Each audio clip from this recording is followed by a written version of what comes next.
excited to have Sarah Fahey here in Chicago. First time speaking in Chicago? Yes. Yeah. Okay. All the other visits, I kept my mouth closed. So besides the fact that we're cousins, so it's nice to have family here, but I learned about Gift of Chatzos a few months ago, so I'm a little bit new to it, but I really, my husband can attest that it's changed my life, really. I'm a little bit obsessed, so I'm excited, for those of you who are new to this, I'm excited for you to be able to learn, and I wanted to start by asking you, Sarah, if you could share just a little bit of your background and how you became passionate about this. Thank you. I will tell you my background and how I became passionate about this. But before that, I just want to back up a tiny bit. And thank you all for coming. Thank you for coming out. I know our time is precious, so I hope you find it very valuable. And I also want to thank, we have a sponsor for tonight's evening, and that is Roy Simcha and Esty Tolwyn. Do you know them? Yeah. Yes. Okay, and they sponsored this fireside chat in honor of the Greenland family. So that would be several people sitting here tonight. Yes. Cousins and people that we're very, very fond of. So, again, I'm Sarah Fahey Berkowitz, and I discovered this concept about 5 years ago.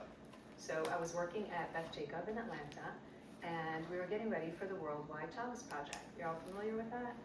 And our community was looking for something to do that would kind of like enhance our Shabbos. Like, what can we work on related to Shabbos? So I was doing some research online, and I found this woman named Azriela Jaffe. Anyone heard of her? Azriela Jaffe is a professor of public speaking at Rutgers. What's a Shabbos? She's also someone who is known as the original Chatzos lady. So she had been keeping Shabbos for many years, and she went to go wake up her daughter one morning, and she said, "Come on, wake up, it's Friday, we've got a lot to do." And her daughter says, "I hate Shabbos."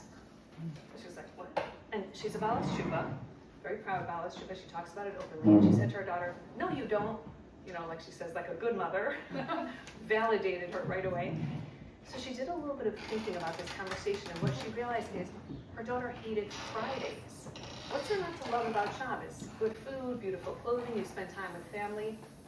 Fridays is a whole nother picture.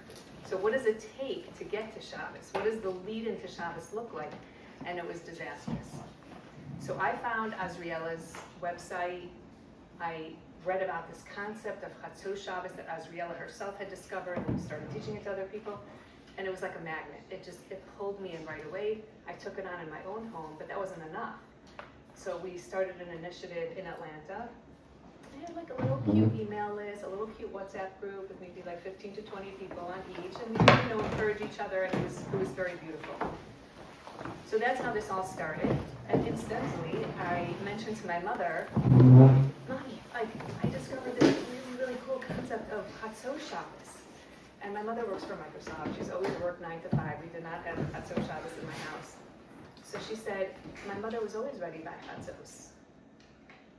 Okay, so you know Bubby Esther Ruckel didn't meet, she was never a Bubby.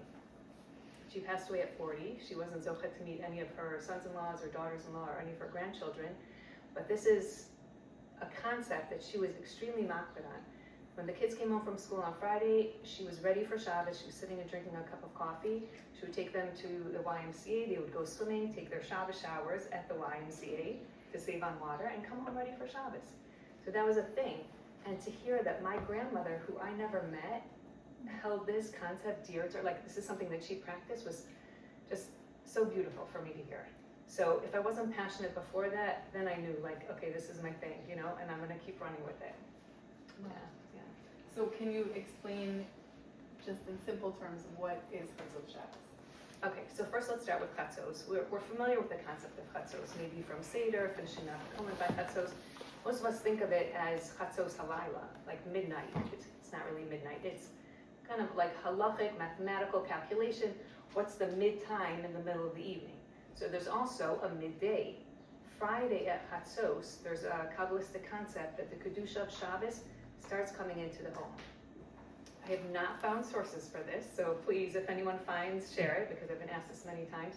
But because the Kedusha of Shabbos comes in around that time, and Halacha talks about like Mincha Ketana and Mincha Gedola, Mincha Gedola is around the same time as Chatzos.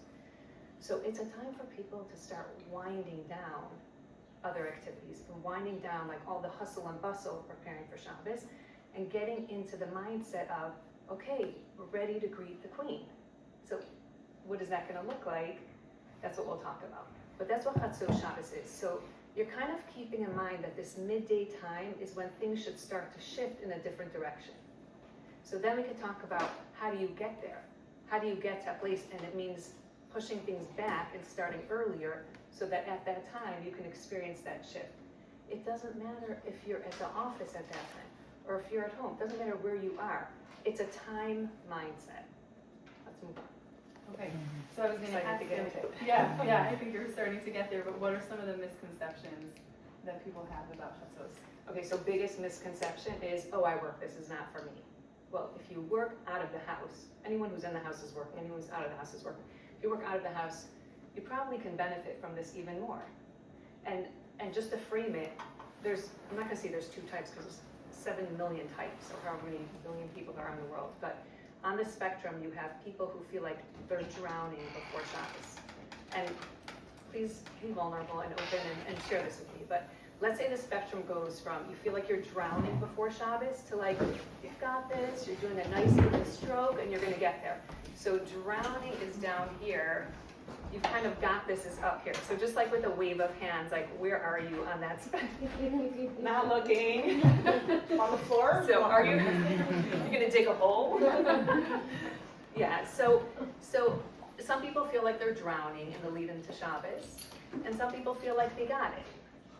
The people that got it, I don't know if you're here tonight, you're probably keeping quiet, because you know, like the people who love Pesach, they don't talk about it so much, right? There's an additional benefit besides for switching the feeling of drowning to feeling like you got it, and that is the spiritual benefit. So we do this for the physical and to have a calm home and a calm mind, and the ability to actually like do nice activities on Friday afternoon. That's like a beautiful thing to do. The spiritual benefit is you have dozens and dozens of Rabbanim, modern day, from the olden days, Ashkenazi, Sephardi, Hasidish, Litvish, everything. They all say that if you work on this concept of Chatzos Shabbos, you will see tremendous yeshuos and tremendous bracha. And I hadn't read so much about that when I took it on. It was about 5 years ago, and about a year and a half ago, someone said to me, did you see bracha in your life? And I thought about it, and I went, wow. Like, I couldn't talk. And I don't go into detail, you don't need to, but when I look at our lives, my family's lives, we have 3 children, Kanara, everything that was going on before, let's say before 2020, and the things that have happened in the last 5 years, it's stunning. So, and don't take it from me, listen to these Rabbanim, you know? So, you could take this on for the practical benefits, you could take it on for the spiritual benefits, you could take it on for both. But it's incredibly impactful. What was the question? Did I answer the question? Yeah, some of the biggest misconceptions. So Yeah, wow, I went down a rabbit hole. Yeah, okay, but actually there was somebody who said like, I can't do Chatzos Shabbos because I work on Friday, so should I come tonight? Right. So, yeah, other misconceptions that you wanted to talk about? Right. Another misconception is that at Chatzos on Friday, everything stops. Like you can't turn on lights and you can't be in the kitchen and you can't move. Like you just sit and you say Tehillim for the rest of the afternoon. That's so beautiful, Yasher Koach, if you could do that, but that's not what it's about. So it's very typical for people who like have arrived at the Chatzos Shabbos destination. They're cutting up a salad in the kitchen, they're giving kids, husbands, self something to eat. They're bathing, they're showering, or they're taking a walk, or they're going, they're going to the park with their kids. So it's just a time to, again, be calm and enjoy the day. Like we think we need to be shmatas, and it's almost like a pride contest. Oh my gosh, I'm so full, I'm having 35 people, and I'm making 8 entrees and 12 dips. And I'll get to that later. I'm coming for you. So what would that look like if you're doing Chatzos at work? What would that mean? So like I said, you have to start earlier in the week. And I don't want to be overwhelming, but Yeah. you start with making one small change, one small shift in your week. Amy could probably give this whole class, right? But one of the most impactful changes that people start with is shifting. You think about, what does my Shabbos preparation look like? Okay, just make up. So Chani goes shopping on Thursday. She comes home. She starts looking in the fridge, thinking about a menu. She can invite guests, and then she stays up till 2 in the morning because she works on Friday. And when she comes home from work, she's like rushing to finish, and then she realizes she wants to try a new recipe, so she's scrambling to do that, and she finishes at 7:58, and candlelighting is at 7:59 and a half. So that's what it could look like for Chani, but Shani's got it all together, right? One letter difference. So Shani looks at her schedule that used to look like Chani's, and she says, oh, you know what? I'm gonna make my menu on Sunday. Just take 5 minutes, sit down with a cup of coffee, make my menu. And then like look in the fridge and look in the freezer, take stock and know what I need to make, what I'm just gonna be defrosting. Is this a very busy week? Is this a week to buy certain things? And like she just has the plan in her head, maybe she puts down on paper, and then every day has a little task, like 5 to 15 minutes of work. Wednesday you get a little more serious and get into it, and I'll go through the week. Thursday is always a cooking marathon, and Friday there's not much left. If your family likes really fresh food, Thursday you take the chicken and you season it and you marinate it and you put it in the fridge raw. So the Friday it can go in and come out of the oven fresh and it smells delicious. So that's what it could look like. Yeah, beautiful. Why do you think so many people are struggling with Friday stress today? I know the answer. I know all the answers. So there's a couple answers. The main answer is the Yetzer Hara, our best friend, the one who like goads us to get more schar. But the Yetzer Hara, I've heard, I don't know if this is accurate, but I heard that it goes on vacation on Shabbos. Is that a thing? Like there's no Yetzer Hara on Shabbos or less of the Yetzer Hara? So I believe that he's in overdrive on Erev Shabbos. And there's a Murphy's Law, Mordechai's Law, whatever you want to call it. Anything that will go wrong, anything that could go wrong will go wrong on Erev Shabbos. A 3-day Yontif, way more. We've lost power in Atlanta multiple times, and it's always Erev Shabbos or Erev Yontif. What is that, right? So the Yetzer Hara is working extra hard to create chaos. The why of that is it's such an incredibly holy time, not just Shabbos, candlelighting, but even the time before that, starting at Chatzos, the Kedusha of Shabbos is starting to come into your home. And whenever there's a force of Kedusha, there's a counter force of whatever the opposite of Kedusha is, Tumah, Yetzer Hara, whatever. So in order to really combat that, we need a good amount of strategy and a good amount of planning. But I think those are the reasons, and we've all normalized it, and we've all, this is just how it is, We also do too much, but I'll talk about that. Right. A lot of expectations. Yeah. Who do you think can benefit from the Gifts of Chatzos approach? When you have a product, you study your market and you figure out your target audience, and my target audience is literally everyone. Okay. At last night's Fireside chat in Indianapolis, we had a 92-year-old woman. It was so beautiful hearing stories from her. But she came, she talked about some of her, like the differences in how she prepared Shabbos now. And we had a 25-year-old woman, So the age span is huge. Amy knows this from the chat. We took a survey, ages, like stage of life, working out of the home. It impacts everyone. So we were just talking about women. The men are impacted as well. And we have men who are very into the concept of Chatzos Shabbos. There's no like support groups for them. So there's 2 men that I know of who own very large businesses in Lakewood who started closing their business at Chatzos on Friday. That was a huge move. Yeah, one of them was Mr. Ben Heineman. Have you heard of BP Print Group? They employ over 100 from women, maybe some men as well. But after October 7th, he decided he's closing his business at Chatzos. And that's potentially a very big business loss. People want their wedding invitations, they want their benchers, they want their signs. Not only did he close his business, but he put up a billboard in Lakewood, a massive billboard encouraging other business owners to do the same. So men and women, and then I think the biggest beneficiaries are the children. Because like Azriella's daughter who said, I hate Shabbos, children see what's going on. They're so tuned in to their parents or, the adults around them and how they're approaching Shabbos. And if they associate stress with Shabbos, it's going to make an impact. A few weeks ago, I was in Shul. We did a pilot program of CCI, the Chatzos Community Initiative.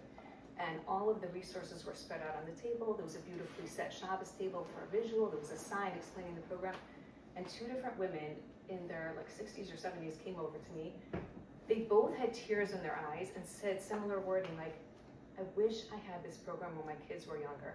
Both of them, their children are not they're not interested in Shabbos. And they didn't know better. They thought everyone comes into Shabbos like, a maniac. And even very organized people struggle with this. Yeah, I'll say also that it really, really changed my Pesach. Because this coming into Pesach, also I'm on your email list, and all of the emails have like they're so reasonable. I thought maybe it was gonna feel like more pressure, like, okay, it's Monday, like clock is ticking, what would have to be, you know, Right. but it was such a like calming aura about it, and just like so reasonable, like the recipes are so everything is like, it doesn't have to be crazy, you know, just. I try to keep it real. Someone just reached out to me on Facebook with a major challenge. She said, I already have one deadline, and that's candlelighting. Why are you giving me another one? And like, she was really like resentful of it. Like, don't do this to me. So we started a conversation, which hopefully, will help her. But yeah, it really does. It relieves the pressure rather than putting on more pressure. At first, anytime you make a change, it feels a little crunchy and like, doesn't feel so smooth in the beginning, but then there's no going back. Nobody says, oh, I don't like this. I'm going back to chaos. I love chaos, So what is the smallest first step somebody can take? If they're interested, they want to start Amy, small. what are you thinking from the chat? Writing out what you're doing. Right. The So the grocery shani. shopping. Right. Deciding what you can make, what can be made ahead, that doesn't have to wait until Thursday, right? Right. So on the website, on thegiftofchatzos.org, there's how do I start? And the first thing it says is small steps, people, small steps. When you take on like a whole huge thing, you're gonna crash and burn. But a very small change. So if you know your typical shopping day is Wednesday, moving into Tuesday, or your typical, whatever it is, just moving things one day earlier. That's one of the biggest things that people have said have impacted their whole week. The second thing is setting the Shabbos table on Thursday night. And that's a very big Indian. A lot of Rabbanim talk about that. When you read about the great Rebbitzins, a lot of them did that. When your family, when your household, even when guests who walk into your house see the Shabbos table set on Friday morning, it's such a powerful visual. It says, we're set, we're ready. There might be chaos in the kitchen, that's okay. Especially Thursday night, but that visual. So that's the second very powerful change that people make. And on the chat, it's become a thing. I didn't intend for it, but people post a picture of their Shabbos table. And they post from all over the world.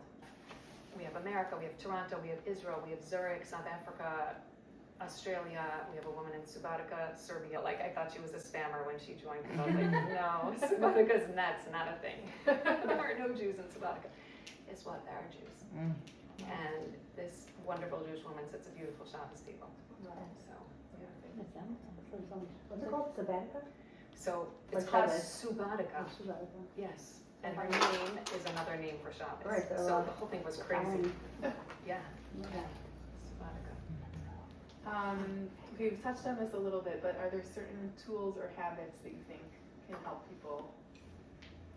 This is when I use my cheat sheet. Yeah. So one habit is cheat sheets. Even habit stacking. So there's certain female exercises that I was not doing, right? Just exercises for health or whatever it is. So habit stacking says that there's something that you do already. I don't go to sleep without brushing my teeth. So when I'm brushing my teeth, I do these exercises. So you take something that you know you're doing already and you stick another habit, another task to it. And you have to be creative. So Matzah Shabbos, you're always going to say, you're always going to recite Havdalah, or someone's going to recite Havdalah and you're going to listen to it. So for me, my habit stacking is, as soon as Havdalah is over, I go and prepare my candles for the next Shabbos. Just stick something to something else. Now, the setting up the candles is something that I feel is so beautiful, because one Shabbos is ending, the Kedusha of Shabbos is like, Shabbos is going away. And right away, as soon as that's over, I'm putting in the candles for next week. So it's like this loop, this beautiful loop, like there was never a space where there wasn't something happening for Shabbos. And then, it could be a little quiet dip for a few days. You have to get to that cholent pot and whatever, but yeah. It's like it reminds me of the lechem apart. Like, one is out, the next one is, yeah. Wait, so that's not it. Okay, so habit stacking. Another thing is setting a boundary or like making a commitment. So for me, I love baking, I love cooking. The kitchen's my happy place. Some of you might relate, some of you might not relate so much. And I'll always make another thing. And that's what I was doing on Friday afternoon. So my commitment and my boundary was, I'm not adding anything new Friday afternoon. And it's been hard. Didn't always pass that test, but that's that's like a hard line I set for myself. So that's another way to succeed, to make yourself some kind of boundary or some kind of commitment. Another thing is peer pressure / encouragement / support, whatever you want to call it. But if you're not like completely overwhelmed with WhatsApp chats in your life, hop on to the women's chat for a few weeks and see if that helps, like with the encouragement. You know, that could be something that's very motivating. Lists I already mentioned. I have friends who they say, you know, it's all in my head. I've got it. One of the benefits of lists is when we have so much that we're juggling in our minds. I once heard from a comedian that women's brains are spaghetti. Right? Do I need to explain it, or you kind of? So men's brains are little boxes. They open a box, they deal with the thing in it, they close the box, and they put it away. We're like, everything is connected to everything else and connected. Having lists and being able to look at what needs to be done and what's on the menu can be very, very helpful. One of our Chatzosers puts up a big piece of chalkboard paper and a list of everything that needs to be done for Shabbos. And her older kids actually come and look at it, and it's fun. There's like chalkboard markers, and they say, oh yeah, I want to make these brownies, I want to set the table. And they put their name or their initials next to that task, and it gets them involved. So without her having to say, I need help, guys, come on, Shabbos is coming.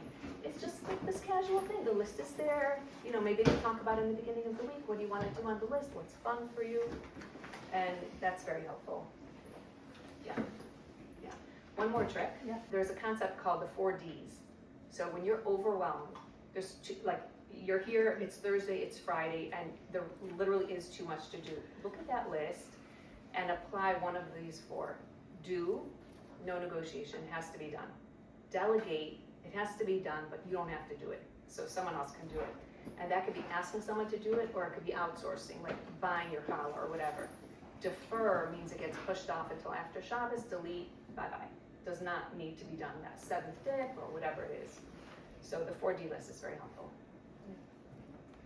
I think you said that before Pesach. That was really good. Yeah. The Pesach list.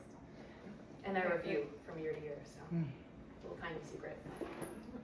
Can I throw something at you that was not on our Yes. So a challenge for me with little kids is that sometimes I try to prepare in advance and then it gets undone. Like Or eaten. I set the Undone or eaten. Right. And like if I set the table on Thursday night, what's going to happen is everything gets moved over so that we could play our board game at the table. I just cleaned off that table and now there's handprints all over it. And then I find myself getting like more upset because I already did that. So, any advice?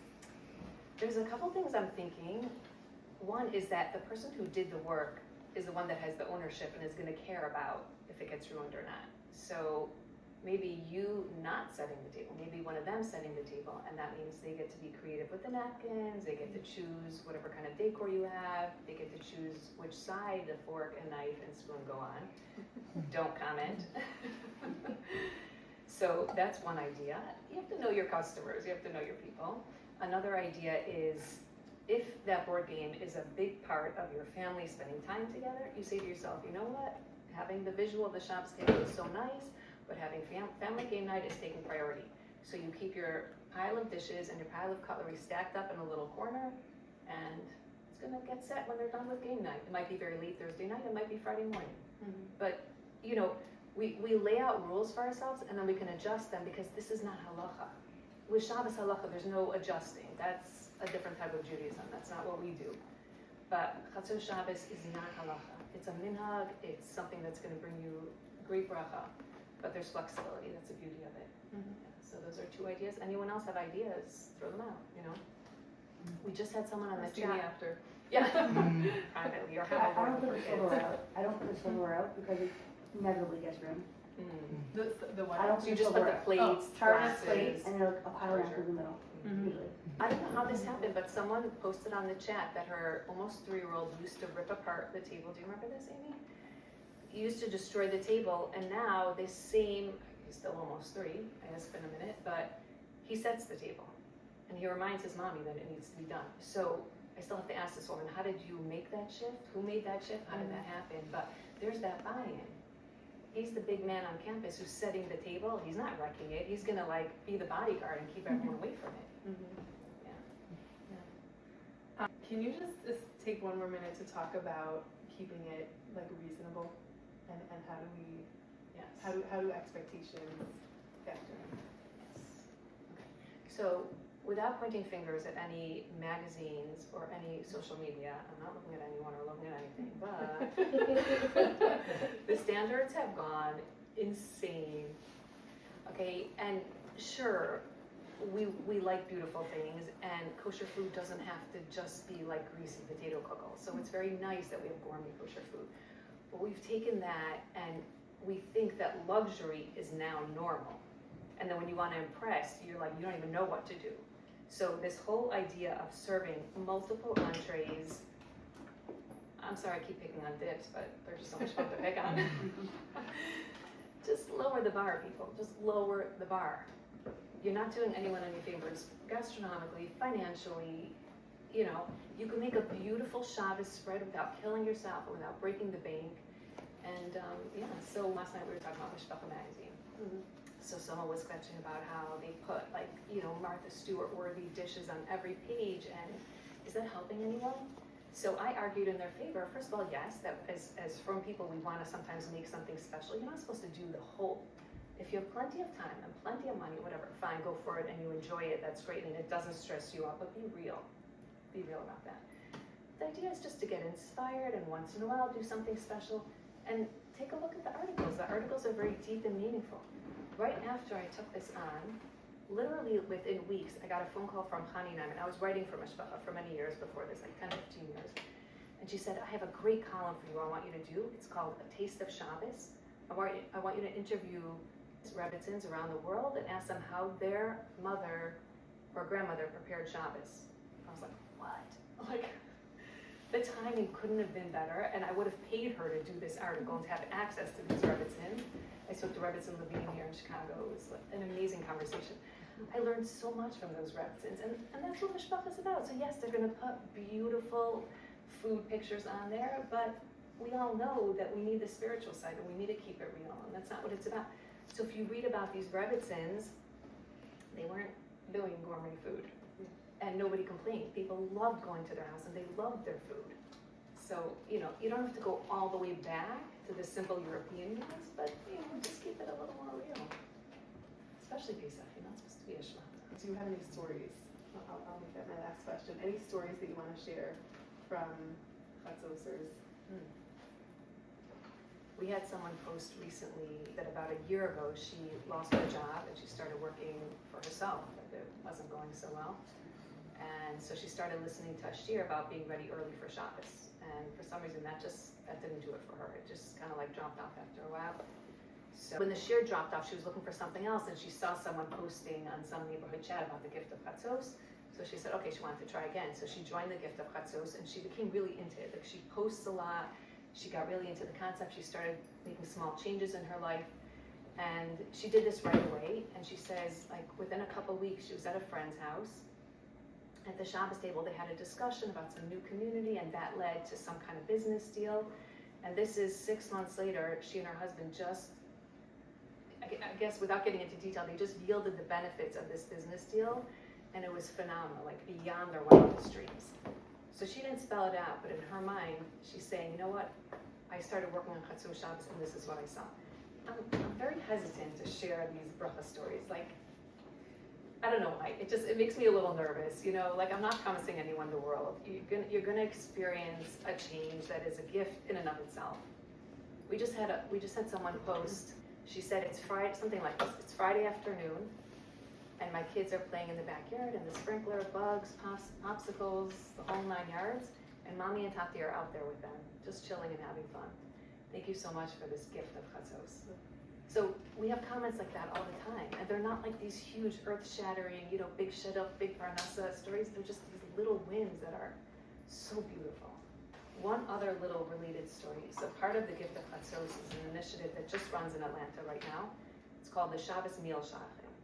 So one of the things that is very important to do if you invite guests is to try to invite them early in the week. People who are individuals, who, you know, go out more than they host, they really appreciate getting an invitation on Sunday or Monday rather than on Wednesday or Thursday, because they're starting to worry as the week goes on. So we encourage people to invite guests early, and the Shabbos Meal Shachim actually does shidduchim with people who are looking for a meal and people who want to host. And there's some sensitivity involved, making sure that it's a good fit. An Israeli couple was visiting Atlanta. He's a robotics professor in Bar Ilan. They're like real Israelis. It was their first time coming to America. So they were in Atlanta for a week, and my husband and I hosted them. So we talked about the gift of Chatzos and Chatzos Shabbos at the table. They had never heard of the concept. And as they were walking out the door, husband and wife were kind of like arguing, right? So they turned to me and they said, maybe you can help us settle our argument. Our flight back to Israel lands at about 3 o'clock on Friday afternoon. And this was before Shavuos and Shabbos. That was a 3-day yontif. So she was saying, let's get back to the kids. It's okay, we're gonna make it in time. He was saying that they should stay, they had a stopover in London. So Atlanta, London, Israel. He was saying, let's stay over in London for Shabbos and Shavuos and have a honeymoon, finally, very late honeymoon. Yeah, I have 6 kids, so. His and hers thoughts on what to do. So they turned to me, you need to make the decision. So I said, well, I'm not paskening in terms of halakha, but I had actually asked a Rav this question, and if you can avoid taking a flight that lands after Chatzos, you're supposed to avoid it. That's not a good thing. And that's it, they left, finally. 2 days later, she contacted me and she said, okay, Sarfagi, we're staying in London. Can you set us up for meals? In Golders Green. I don't know anyone in Golders Green. Elizabeth's not even in Golders Green. Right. I have a cousin who lives in London, but of course she's in a different neighborhood. So I started reaching out to everybody I know, so many different networks, and it was dead silence. It was so weird, like, where is this Jewish network? Complete nothing for 2 days, and it was getting pretty close. I think it was like Wednesday already. And whoever was like a maybe, I gave them, her name is Doraya, I gave them Doraya's number to be in touch directly. And I just kind of hoped for the best. You know, I started hearing like a few maybe yeses. So after Yantif, she contacted me and then she actually posted this on the chat. Doraya said, I want to share a Chatzos miracle with you, an Erev Shabbos miracle. By Friday, I had 12 invitations for 6 meals. And she looked at it as double man. Wow. Yeah. This was her man, the meals, and she got double man on Friday. And she thought that was like her matana from Hashem, that she chose to stay in London and be away from her kids. She wanted to go back to her kids, to be away from her kids for another 3 or 4 days. So that was kind of weird. Should we open up for questions? I don't know, they look a little scary. Okay, go for it. Yeah, so thoughts, questions, solve the world's problems. This is more of a thoughts thing. My name is Josephine. We coordinated with Indiana stuff also. So I'm in the chat, and I just wanted to say something I really appreciate about how you run things is, like, relatively often, Sarah Fahey will say, like, feel free to leave the chat, and it's not like an affront in terms of like get what you want to get in terms of the community piece. And I don't know, I found that, like, I haven't left the chat, but I appreciate that. Like, it serves a certain role, and it's not about being on another WhatsApp chat and having, like, things clog your attention, but it's, like, it really serves a specific purpose. And it's interesting because, for me, as someone who's Baal Tshuva, like, it was really hard to conceptualize. It was, like, possible not to be stressed on Friday, and I didn't even, like, grow up around so much of it. It was just, like, the small reference points I had. So, for anyone who's, like, thinking about this, I think it's really helpful to like see the specific things that certain people say, some of which came up and some of which didn't come up, in terms of like, because I think it's hard to imagine like what it really looks like to put into practice, but having lots of people all over the world that give examples of what they're doing throughout the week like really helps it land and actually seem reasonable and actionable. Like, I found that made a huge difference for me. And another benefit is shalom bias, because like if you're less stressed on Friday, you know, like you were saying. So anyway, I wanted to advocate for trying it out. That's all. Thank you. I'll slip you a check later. Yeah, one woman said that her husband thinks she's on too many WhatsApp chats, but this one he wants her to keep. Why? You know, I had a husband text me, "Thank you so much." That's it. Just no details, but it's actually a friend of mine, and I know her, and she's a flying kind of person. She does so much chesed and has so many guests, but this kind of like reined her in a little bit and gave her a little more structure, and everyone's benefiting. Yeah, it's phenomenal. Hi, so thank you so much for the share. I was late, so I don't know if you already covered it, but I work, you know, in a corporation, and so for me it's extremely difficult to do something like that. It would involve conversations with, let's say my manager or other people, just to even ask for such a thing. So I'm wondering, because a lot of times it's kind of, especially in the winter, it's down to the wire. It's very nerve-wracking. So what are your thoughts on that? Unless you already covered it. Right, no, I don't mind reviewing. We talked about it a little bit. For people who work and don't work for themselves, it's probably not a good idea to try to negotiate your hours. I mean, it's not the olden days, but, like when you got fired every Friday, but, don't take a chance of losing your job. So for people who have to work till 3, 4, 5, whatever it is on Friday, that just means that you're doing a little more earlier in the week. And you utilize that time between coming home from work and candlelighting very strategically. So you might have, like we talked about, like chicken that you marinated on Thursday night and you're slipping it in. You have your cholent all prepped in that bag and it's just going into the crock pot. I save my apple crisp for the last, like salmon I make Friday because, come on, that doesn't have such a shelf life. But then I don't want the house smelling like fish going into Shabbos. So the apple crisp just sits patiently and that's the last thing that goes into the oven. So really, if you're working late on Fridays, this is something that could be more beneficial, but it does require you to do more ahead of time. And I find that I'm so tired on Thursday that it's almost like impossible to do much work, Yeah. even though I push myself and I try to. Right, so that might mean that you're actually trying to do too much.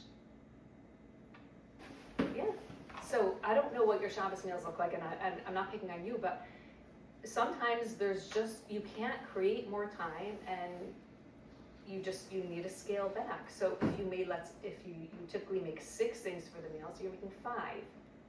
The main thing that you want is a protein, like an animal protein, right? An entree, cooked vegetable, raw vegetable, and a side. Anything after that is a bonus, but that's your basic, and it could be beautiful. Keep it simple, but keep it beautiful. A little sprig of parsley and a little slice of lemon all of a sudden your food is gourmet, and it took 2 minutes. But it could be that there's just too much on your plate. If you can't spread things out to different times during the week, then you might need it to be deleting from your list. Yeah. Hi, sorry. Hi, my name's Raya, and I really don't get out to Shiurim at all, so when I saw this one, I was like, I knew I had to come, because this is something that I need, unfortunately. Okay, so I'm just like that personality type that just works under pressure. And I have tried to do things earlier, but I find that when I don't have that pressure, I just do things so slowly. Like I can make every single dish on Friday in 2 hours, or I can just take 20 hours stretching it across the week. Because the pressure is what drives me to go, go, go, go, go. And I have been working on not giving that a stressful vibe, meaning even though there's so many things I know I could be doing with my kids, let's say, if I had taken care of a lot of this earlier. But I do sing and dance around the kitchen while I'm doing it, and I do involve my kids, and I try my best to make it a good atmosphere in the home. But still, my child will be can you brush my hair? And I'm can you ask someone else? Because I just don't have the time. So just small things will always come up. But I just don't know how to get myself to do that work when I don't have the clock ticking, and it's kind of like the marathon for me is kind of fun. Not meaning obviously there's always going to be something you're sacrificing, but right. Yeah. Okay, I don't relate to you at all. I don't work well under pressure. Let's get that clear. Yeah. But I hear almost your exact words from other people. I don't have an answer. I'll just share one thing is that once we started implementing this in my house, so by 2 o'clock, 3 o'clock, it was very quiet, very clean, the food was made, and it was very boring. And my daughter came to me, my daughter Deborah, and she said, I kind of miss the old way. And I was like, what? You can't say that. This is heresy. So, yeah. So the music would be playing, and he's making potato and he's reaching over her, and she's reaching over him, and there's a vibe, and it's total chaos. So for them, it was fun. For me, I kept looking at the clock and being like, am I gonna have time to wash that food processor when he's done? And when is he gonna be showering? When is she gonna be blow drying her hair? So after, when everything was clean and quiet and boring, we had to kind of figure out how to make a fun vibe again. So playing music, having some nice snacks out, you figure out what that looks like. In terms of your first question, I don't know what to tell you. Working well under pressure, how do you take your personality and make this work? First of all, do you want to? Yes, that's why I'm here. Right. That's what you said about resetting, just changing the boundary. Meaning if there's now a new deadline. Right, create a new, your pressure has been candlelighting time, you're not going past candlelight, that's not negotiable. So you set, exactly what you were saying, you set your new candlelighting. You It's set really your hard for new- me to fake myself out though. I try that with everything, like I'm late for everything. All right, I was only a few minutes late Oh, tonight. so you can watch and But like, yeah, I put my watch fast and whatever, and I do all these things, and I tell myself, you really have to be ready at 3, when really I know my appointment's at 3:30. Like, I do tell myself that, but like, I know I'm fooling myself. at the same Right, time. you're too It doesn't smart. always work. I don't know, does anyone have ideas? Yeah. This was gonna be my question, because you mentioned that you've learned, it's a very not practical question, but Okay. you mentioned that you've learned it, and I'm curious if you ever came across this, because almost 20 years ago, when I was in seminary, Rabbi Hartman who writes for the Maharal translation for the Reform. He said something, and it stuck with me till every week of Shabbos, actually, until this Friday. It was the first time that, like, it didn't work for me. But he mentioned that, like, when there's a clash of space and time, like, it's weird, but like this world is bound by space and time, and whenever we touch on something that's the next world, we're gonna have a clash of space and time. The biggest one, Pesach, which is why like, there's that rush, like with the puzzle, and like why the matzah, the whole thing is a matzah because of that. And he said, and Shabbos, and you'll see when you get married, like there's no matter how prepared you are, there's always gonna be some rush, chaos. It's built into the system. It means you're about to create something really big. And it was like, it stuck in my mind for all the time, because like I relate very much to what you're saying, and that is a chaos. But then I had like a situation like you mentioned, like where I couldn't help my kids because I wasn't done actually. And I was like, hey, good thing I'm going to here tonight because I already committed, like said I was gonna come. Right. And I'm curious if you ever came across why is there chaos? Because it couldn't just be because we procrastinate or we're not prepared well enough. Like you said, there's a spiritual reason. Right. There's got to be. Right, so I think that it's that Yetzer Hara that's working in overtime, and that counterforce to you're about to create, not create, you're about to enter into something incredibly holy. I'm not into fluffy analogies, but it really is like, it's a marriage, right? You're greeting the Shabbos Malka. Malka is a queen, and it's, there's something that I want to share, but let me just finish this point. I don't know if I'm addressing it, but so this extremely spiritual time and event that's about to happen is attracting all the forces of, like all the counter forces that are trying to make that chaos. So it almost sounded like Rabbi Hartman was saying, like, embrace the chaos because it means good things are going to happen, and that made me a little nervous. Right, I guess that's how I took it. Like for me, Right. I'm a like procrastinator. Right, and maybe it's something that's a comfort for people who actually can't control the chaos, because some of you are going to have family members, spouses, parents, whatever, who are not on board, and you can only change you. So even though you might be all for this, you might still be in a situation of chaos, or like stuff happens, you know, like someone on our chat had a fire and her kitchen has been just upside down and inaccessible for like 6 months. So not really much she could do about it. She's living in chaos, right? So just framing it and knowing that you're doing the best that you can in your situation and you're working towards something holy. I don't know, I feel like I'm babbling now. I don't know. These are really deep questions. I don't have a question. It's just more of like a continued on this conversation. And you know, this conversation specifically is about Chatzos, but in general, it's because it's Chatzos of Erev Shabbos. It's all about Shabbos, and that Shabbos itself is a source of bracha. And what you're describing in Chatzos is that the opportunity for that bracha is extending into Erev Shabbos. So I think the reason that we're all here is we all are looking to have more bracha in our life, and there's only, like, you know, people will say take on Shabbos early, you know, add 10 more, like 10 minutes early, so that might not be something that's doable for you, but maybe you just are finished 10 minutes before a candle, like, you have to pick your thing, and I think to me, it's, I was reading, I didn't get to read much of it, but Bishop Pincus's book on Shabbos, Kedusha Shabbos, and to me, this whole concept is all together. That practically speaking, you're speaking to prepare for Shabbos earlier in the week, so that you can have Chatzos Shabbos. Really, there's a point in preparing for the week for Shabbos for the sake of bringing the bracha of Shabbos into your life every day. So if you want to extend the bracha of Shabbos into your life every day, Sunday, Monday, Motzei Shabbos already, you're already bringing that bracha in even before that Chatzos of Shabbos. So number one, it's practical, and number two, we're extending the bracha that Hashem wants to give us anyway. That was one of the things that was written in the book, or that it was the custom that people literally would be going out into the field to be greeting Shabbos Malka, like to conceptualize that, and it said we only stopped doing that because we live amongst, not always neighbors that love us so much, and to be running out to greeting Shabbos is not as appropriate as it used to be. But since I read that, like, I found myself walking out my door and doing it in my head, and even if I don't do it, it's still in my head. So these kind of like concepts and ideas, if you could just keep them going through the week. And I write on my tinfoil pans always L'Kavod Shabbos Kodesh, bringing in the Kedushas of Shabbos, even if you're doing it earlier in the week so that you can experience Chatzos Shabbos, but also adding like the excitement to it for other reasons than just being organized. Right. I think that maybe is helpful, but also just as a concept to me, like when you're speaking about this, is like it's more than just the Chatzos Shabbos, it's Shabbos itself. It's Kedusha Shabbos. It's Kedusha Shabbos, yes, and that's a point that I didn't mention at all, and that was an oversight on my part. That when you're setting up the candles, making a menu, baking on Sunday, Monday, and you say, or you have it in your mind, L'Kavod Shabbos Kodesh, you write it down, you're bringing the Kedusha of Shabbos into the week. Almost similar to how we take a little piece of the challah, and the part that we burn and discard, that's really the challah. We just refer to the bread as challah, but it's really that little nothing piece that you're being makadesh. So you could be makadesh chol by preparing for Shabbos. That's what you're doing. You're bringing, and Shabbos is the makor habracha. We see that from Bereshis. It's again in the Chadodi. It says it in Zohar, but the makor of all bracha.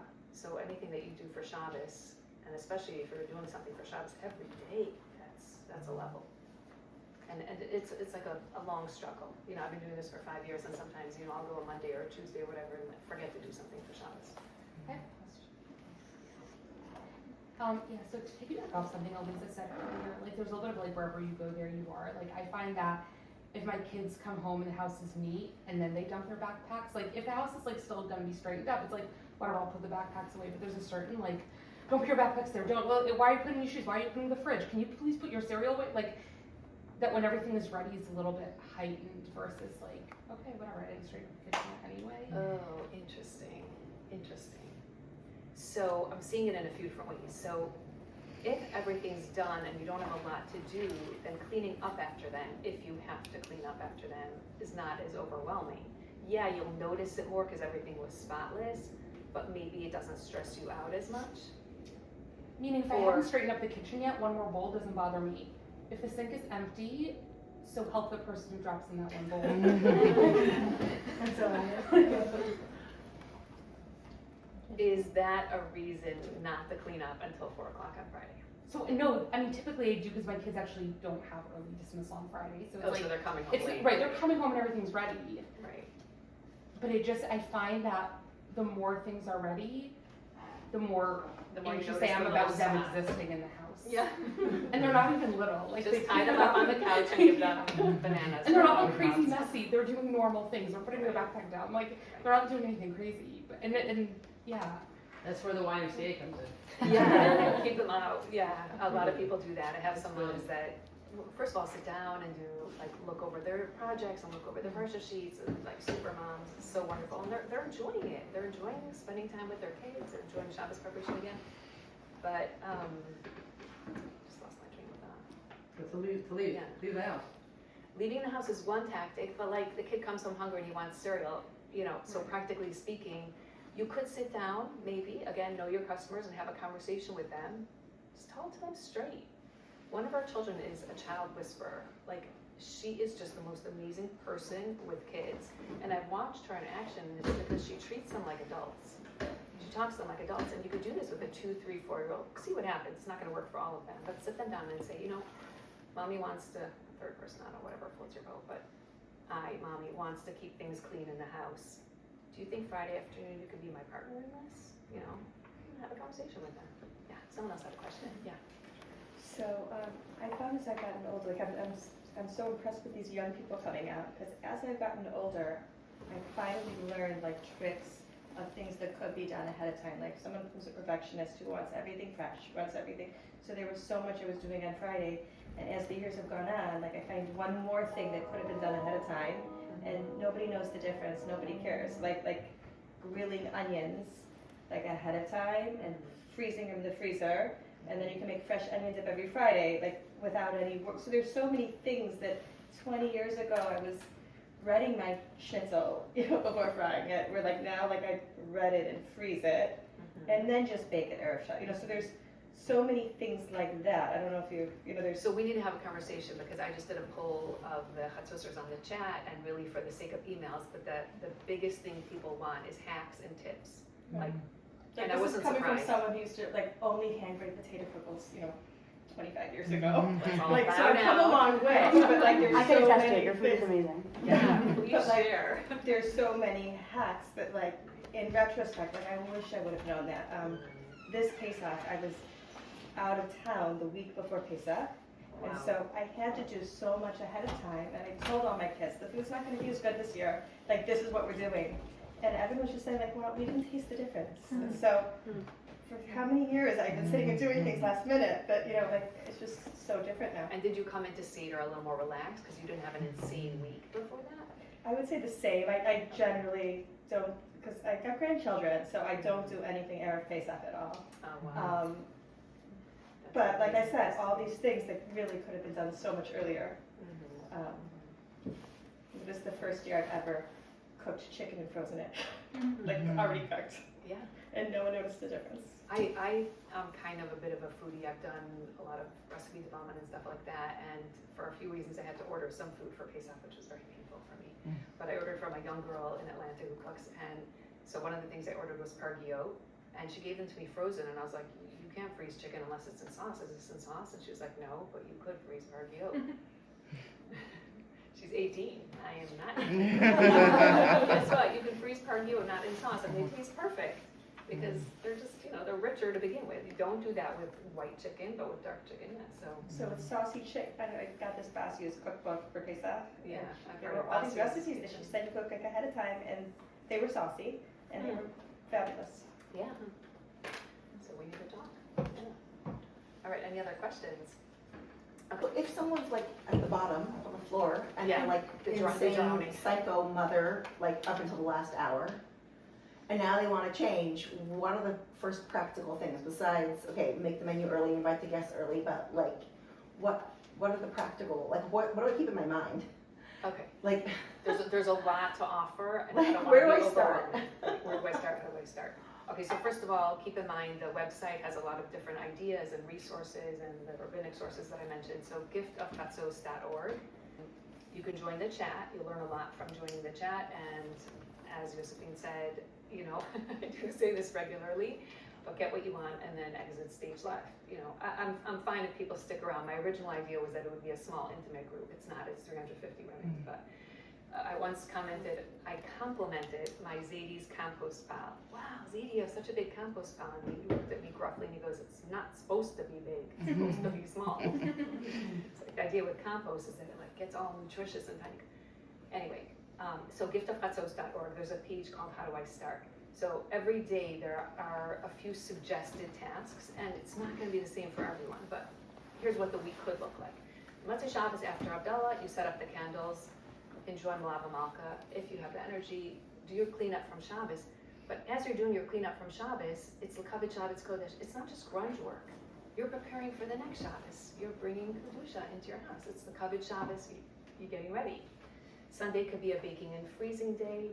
It could be making a menu. It could be inviting guests. Monday, people are going back to school and back to work, so typically I keep it very small. I suggest you order something for Shabbos. If there's a new product you want to order, if there's a food you want to order, place a flower order, just something online. Tuesday we say, because in Bria Sa'olam Hashem said kitov twice, so do a double dip, double marinade, double sauce. In my mind I'm thinking what can you make early in the week that's going to last? So dips last, some of them you could freeze. Wednesday is when you play sous chef. So this was a big game changer for me, but I would take out all the vegetables I needed for soups and for sides, like all the veggies for chicken soup and all the veggies for challah, and peel them or cut them, and they each had their own gallon Ziploc bag in the fridge. So Thursday, when I got ready for my cooking marathon, it was literally like I had a sous chef, like I had an assistant. I took out these ready-made bags, and it's like the Julia Child's cooking shows, whatever it is, and it made the cooking marathon that much easier. I just feel like if I'm having a cooking marathon on Thursday, that means nothing else is happening. Right. Like, sorry, nothing else happens on No Thursday. dinner. No dinner. No bed. I did not sign your homework. Right, I right. did not do your laundry. I'm sorry you don't have a uniform. Because I was doing the cooking marathon so that tomorrow I could be ready for Chatzos. Okay, What do you want to so, do with that? hold it. Let's break that down a little bit. You also might be doing too much. So my Constantly. idea of like hacks is like, oh, I made a huge chicken soup and I used it next week. I put it in the Right, you freezer. doubled up, okay, great. Or like, Great. I have a few like things that I don't So make if you every do that with week. enough dishes, you're only making half a Shabbos, every Shabbos. So that could trim your tasks so that you can actually Because serve sometimes dinner I do take or. the challah out of the freezer kiss and a kid sometimes I'm good. making it. It's Right. one week or the other. Right. Okay, so you're saying even with about half of it being frozen, it's still too much to do Thursday night and still attend to other things. Right after I come home from work, I'm like, I'm not cooking for Shabbos. I'm so glad I can do it tomorrow. Yeah. So what about doing some, not just sous chefing, what about doing some actual cooking Tuesday and Wednesday? Or Sunday and freezing, like we just talked about, all these different things you can freeze. Pull it even earlier. Yeah, Thursday doesn't have to be a massive cooking marathon. It could be 3 things, 2 things, and signing the homework and kissing the kid goodnight.